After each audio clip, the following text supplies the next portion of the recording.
Et là, voici de nouveau une parole qui peut-être demande à être méditée, mâchonnée. Libère-nous de nos dettes, comme nous-mêmes libérons nos débiteurs. Là, on est dans le texte de Matthieu. Kai, ophes emin, ta ophelemata, emon. Si vous lisez l'évangile de Luc, c'est pas tout à fait le même texte, c'est pas ophelemata les dettes, mais c'est amartias.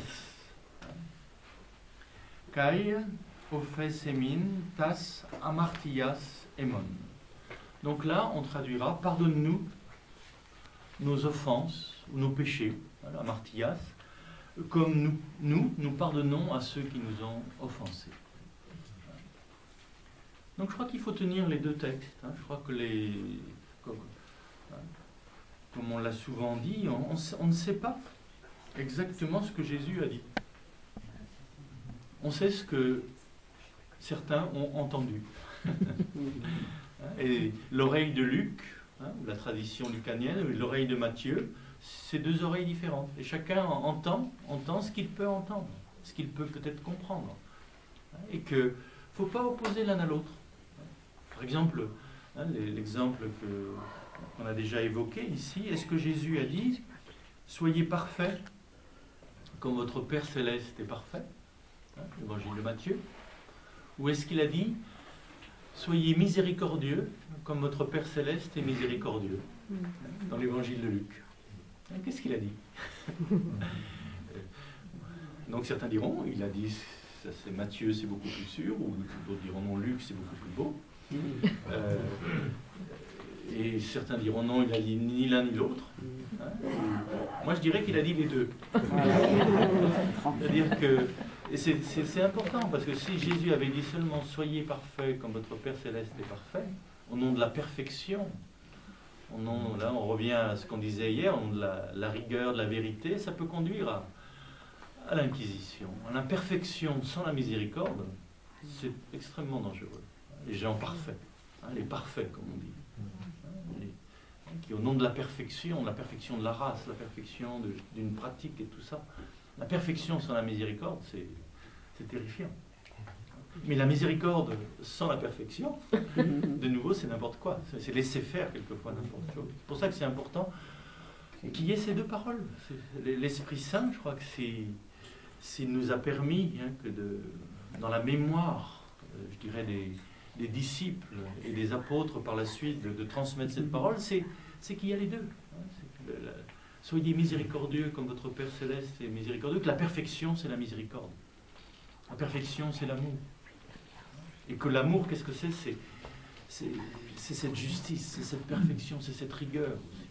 Ne pas opposer l'un à l'autre. Donc, de nouveau, ne pas opposer, libère-nous de nos dettes, comme nous-mêmes nous libérons nos débiteurs, et pardonne-nous nos offenses, comme nous pardonnons à ceux qui nous ont offensés. D'abord, la dette. La dette. Qu'est-ce que nous devons? Quelles sont nos dettes? Ce serait intéressant déjà de se poser la question. Ce qu'on doit au Fils, ce qu'on doit à telle ou telle personne, et ce que les autres nous doivent. Bon, je crois qu'on peut aller assez vite sur la question financière pour passer à la question psychologique, parce que c'est peut-être là que ça se passe. C'est peut-être là qu'on a des dettes. Et c'est peut-être là que, je dirais, on a rendu dépendant quelqu'un, je dirais, en le rendant d'une certaine façon débiteur. Tu me dois le respect. Tu me dois le respect. Après tout ce que j'ai fait pour toi, tu me dois bien ça. Ça me rappelle quelque chose. Les dettes psychologiques. Vous sentez bien, qu'est-ce qu'il y a dans la dette? Il y a une aliénation, il y a une dépendance. Et remettre à nos débiteurs, qu'est-ce que ça veut dire? C'est dire à quelqu'un qui nous doit, tu ne me dois plus rien. Bon, financièrement, ça passe quelquefois par là. Et vous sentez bien que pour certains d'entre nous, c'est impossible. Ça, je ne lâcherai pas. Et j'ai envie de lui faire un procès, d'ailleurs. Bon, vous savez bien comment ça se passe. Mais les dettes affectives, dire à son enfant, tu ne me dois rien. Parce que pendant tout un temps, effectivement, je lui ai dit, tu me dois au moins le respect, la reconnaissance, après tout ce que j'ai fait pour toi, effectivement. Et il y a un moment, effectivement, tu n'as plus de compte à me rendre. Vous sentez bien, on passe, hein, il y a vraiment une Pâque de nouveau. Vraiment, notre Père, c'est un instrument de Pâque. Ça nous fait passer toujours sur un autre niveau de relation. Et Jésus veut nous faire entrer dans une relation avec les autres, hein, qui ne sont pas une relation comptable. Je te donne tant, tu me dois tant. Hein, ou tu me donnes tant, je te dois tant. Et là, il s'agit de sortir peut-être, d'aller au-delà de ce type de relation. Et ça commence, je dirais ça, il y a une libération en nous lorsque on découvre que l'autre ne nous doit rien. Vous sentez bien derrière tout ça, ce que Dieu veut, ce que la vie veut, c'est notre liberté. Et veut non seulement notre libération à nous, mais la libération des autres. D'arrêter de rendre l'autre dépendant. Vous allez me dire, mais c'est l'anarchie, tout ça. Mes enfants me doivent quelque chose, les autres, cet homme à qui j'ai prêté telle ou telle chose, à qui j'ai donné de mon temps, il me doit lui aussi de son temps, il me doit du respect, etc. On est bien d'accord, à un certain niveau de conscience, c'est vrai.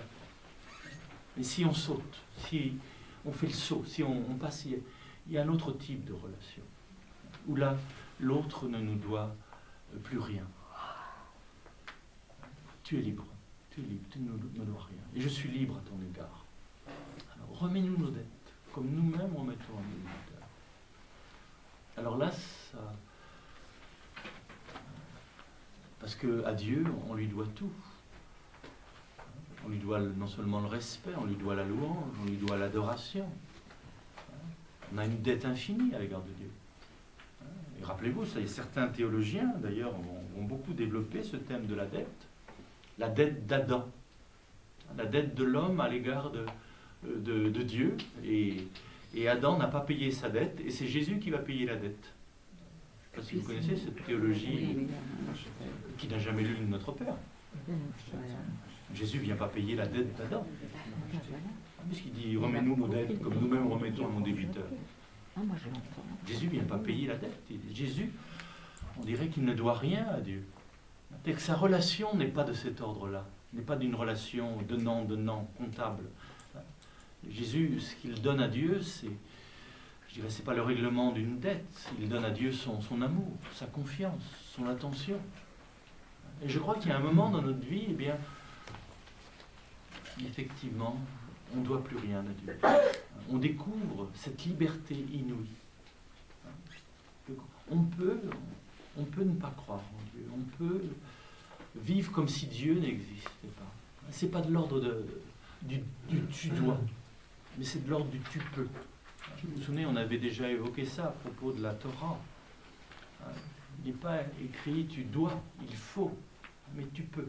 Tu peux ne pas te faire d'image, tu peux honorer ton père et ta mère, tu peux ne pas voler, tu peux ne pas mentir, tu peux être fidèle. C'est impossible. Posséder, je dirais antérieur à l'être, il y a cette possibilité d'être. Et la Torah nous remet dans ce possible. C'est possible de vivre en harmonie avec Dieu. Et c'est possible, ce que nous dit Jésus là, c'est possible d'avoir une relation avec Dieu qui n'est pas de l'ordre de la dette, qui n'est pas de l'ordre du dû, mais qui est de l'ordre de la gratuité. Vous sentez bien en cette parole qu'on prononce chaque jour quand on dit Notre Père, remets-nous nos dettes comme nous remettons à nos débiteurs, c'est-à-dire on aspire à une relation gratuite. Tu ne me dois rien. Mais tu peux m'aimer. Je ne te dois rien, mais je peux t'aimer quand même. Mais je ne te dois rien. Vous sentez bien? C'est vraiment une Pâque. On entre dans la grâce, on entre dans la gratuité. Et bien de la même façon, je crois que la prière que Dieu attend de nous, l'adoration à laquelle, je dirais, il nous invite, c'est effectivement Je vais à l'église pas parce que je dois aller à l'église. Payer ma dette, donner de mon temps.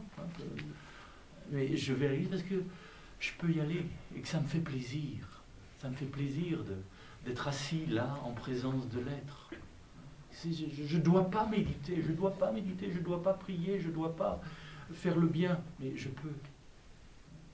Je peux chaque jour donner, je dirais, de mon temps à la présence, donner du temps, non seulement mon temps, mais donner du temps à l'Éternel, donner de mon silence, donner de ma présence. Je peux. Là, on n'est plus dans une relation débiteur. Donc, remets-nous nos dettes comme nous-mêmes remettons à nos débiteurs. J'apprends, à travers l'exercice de la générosité, à travers cet exercice difficile, très concret, parce que je vois à quel point je suis accroché, je dirais, à mes biens, et que je suis capable de ça, de remettre une dette, à dire à l'autre, tu es libre, tu ne me dois rien. Eh bien, c'est dans ce moment-là, dans cette générosité-là, que je fais l'expérience de Dieu, qui est lui aussi dans cette relation-là avec moi, qui ne me demande pas de payer, de mériter. Vous sentez bien, là, on sort du langage de certaines théologies où, effectivement, il faut mériter Dieu, il faut payer la dette. Jésus ne vient pas payer la dette là-dedans. Il vient nous révéler qu'une relation gracieuse, gratuite avec Dieu est possible.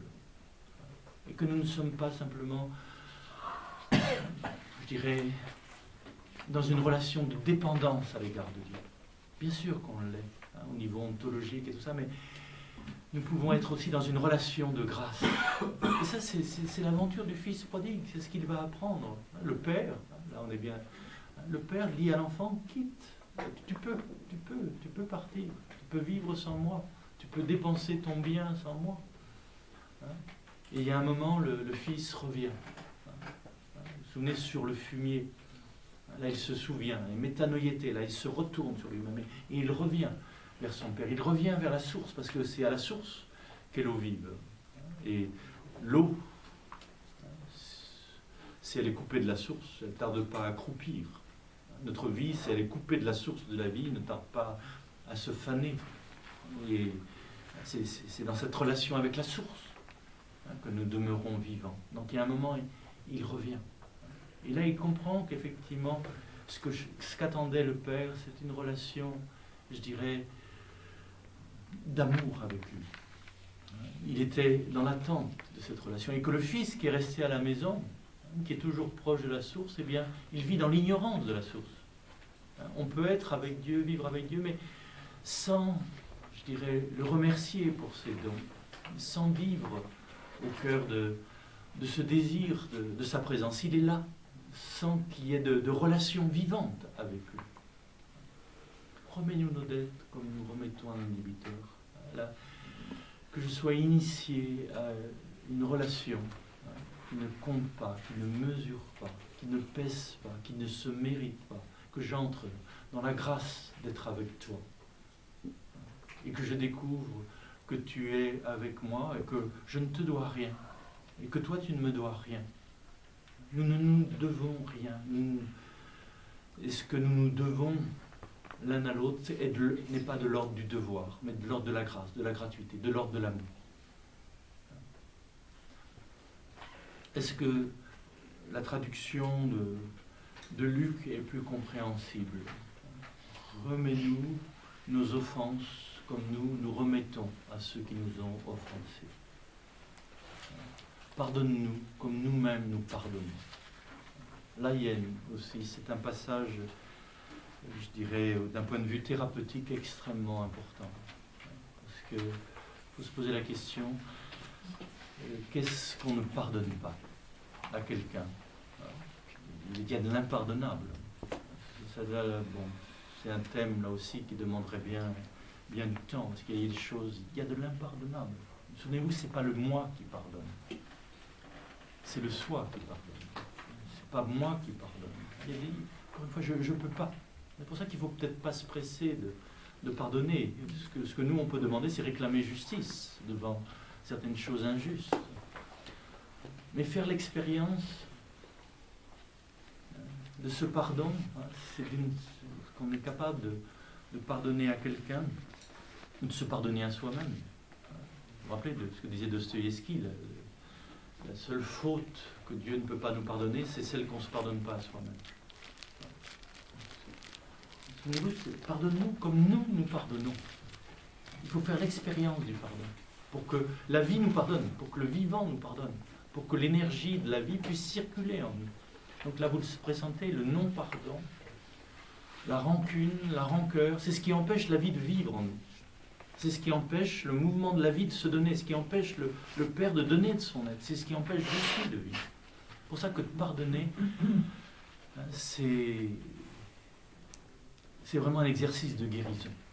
Et tant qu'on n'a pas pardonné, on n'est pas guéri. Bon, pardonner, ça ne veut pas dire oublier. Vous sentez bien toutes les nuances qu'il y a à aborder à cela. Peut-être que je peux encore vous citer cet exemple, hein. Certains d'entre vous le connaissent, mais ça peut nous éclairer sur cet exercice du pardon et la guérison qui peut nous être donnée à travers le pardon. Souvenez cette personne qui était sclérosée en plaques, hein, donc ça se passait à Saint-Maximin, près de la Sainte-Baume, hein, et que donc le dimanche, j'emmenais cette personne à la liturgie, à la messe à Saint-Maximin, et en chemin faisant, au fur et à mesure des dimanches, eh bien, il y a une familiarité, une amitié qui se noue, et cette personne me dit, raconte sa vie, hein, me dit que bon, elle voulait épouser quelqu'un et sa mère l'en a empêché, hein, et que pendant 20 ans, elle a soigné sa mère, elle est restée auprès de sa mère, loin de l'être qu'elle chérissait, et pendant 20 ans, je dirais, vous pouvez imaginer ce que c'est que de soigner quelqu'un avec de la haine au cœur, avec de la rancune au cœur. Et petit à petit, bon, je dirais, cette haine, comme si elle se somatisait dans le corps, et donc elle était devenue toute paralysée. Et moi, comme un jeune imbécile que j'étais à l'époque, que je suis encore toujours, je lui ai dit, il faut pardonner, il faut pardonner. Et là, je vois encore cette femme, hein, qui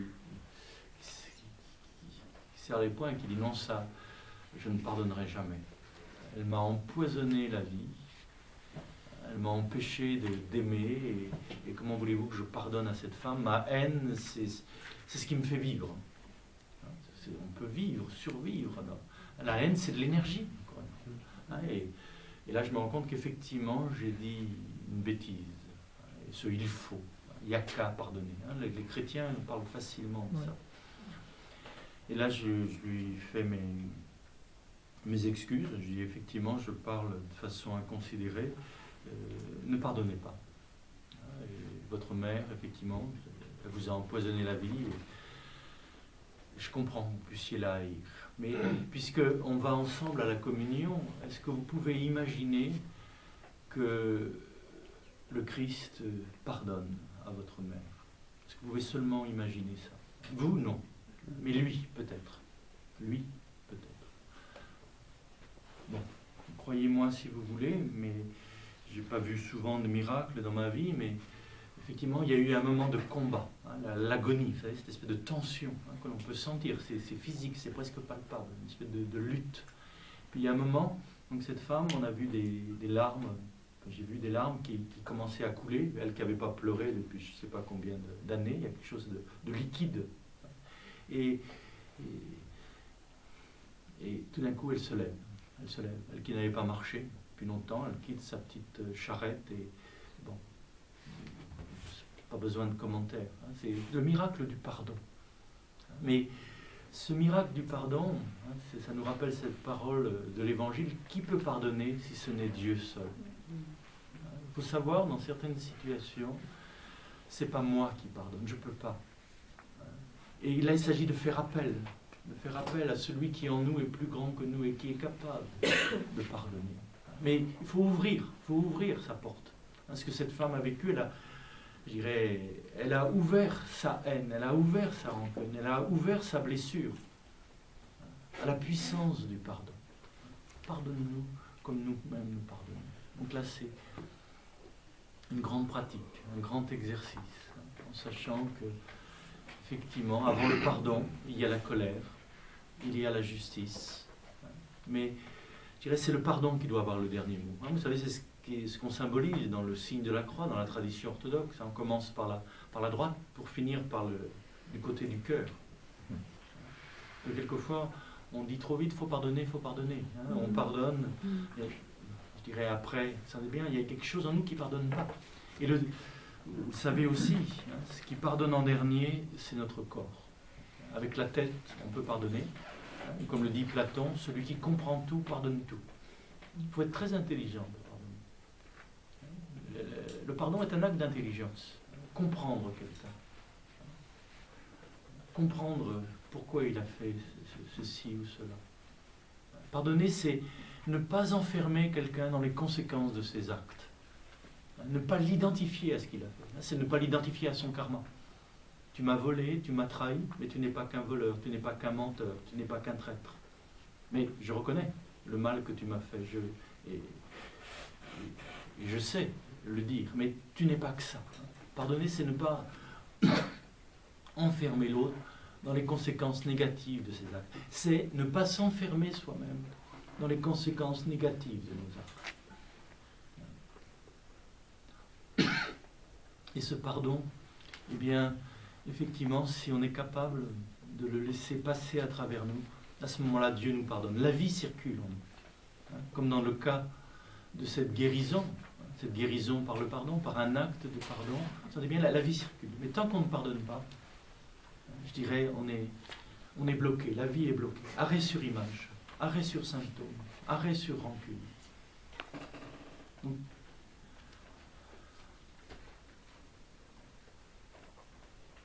ne plus s'arrêter, s'identifier aux conséquences négatives de nos actes. Sortir de la culpabilité et sortir de la culpabilisation de l'autre. C'est la condition pour que le vivant puisse vivre en nous, que notre Père puisse donner sa vie à travers nous. Bon, là aussi, je dirais, c'est quelque chose non seulement à méditer, il s'agit de réfléchir, mais vous sentez bien qu'on est en présence là d'un exercice qui peut changer notre vie, d'apprendre à pardonner. 77 fois 7 fois. Bon, mais il faut commencer par une fois. Donc c'est le moment, si vous voulez, le moment qui nous reste avant le déjeuner, c'est le moment de peut-être, si on veut vivre notre Père, si on veut être guéri par lui, c'est le moment d'accueillir en nous la possibilité, qui bien, tu peux, la possibilité de pardonner à quelqu'un qui nous a fait du mal. D'être tout à fait lucide. On ne peut pas pardonner, c'est pas oublier. Mais c'est diriger vers lui. Il reste cette bonté, cette grandeur qui nous vient du Père. Et lui pardonner. Peut-être, pour certains d'entre nous, c'est nous pardonner à nous-mêmes. Quelque chose qu'on ne se pardonne pas. Un acte, une parole, une offense. Accepter d'avoir fait du mal, d'être responsable du mal qu'on a fait. Mais ne pas s'enfermer. Comme le roi David ne s'enferme pas dans certains actes qu'il a pu commettre. Si ton cœur te condamne, Dieu est plus grand que ton cœur. Accueillir la puissance du pardon pour nous et pour tous les êtres. Pardonne-nous nos offenses, comme nous pardonnons à ceux qui nous ont offensés. Libère-nous de nos dettes, comme nous libérons nos débiteurs.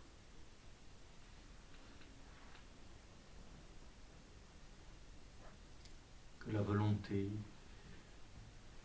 le désir de ton amour s'accomplisse en nous. Que ta volonté soit faite. Que ton règne vienne. Que ton nom soit sanctifié. Abba, notre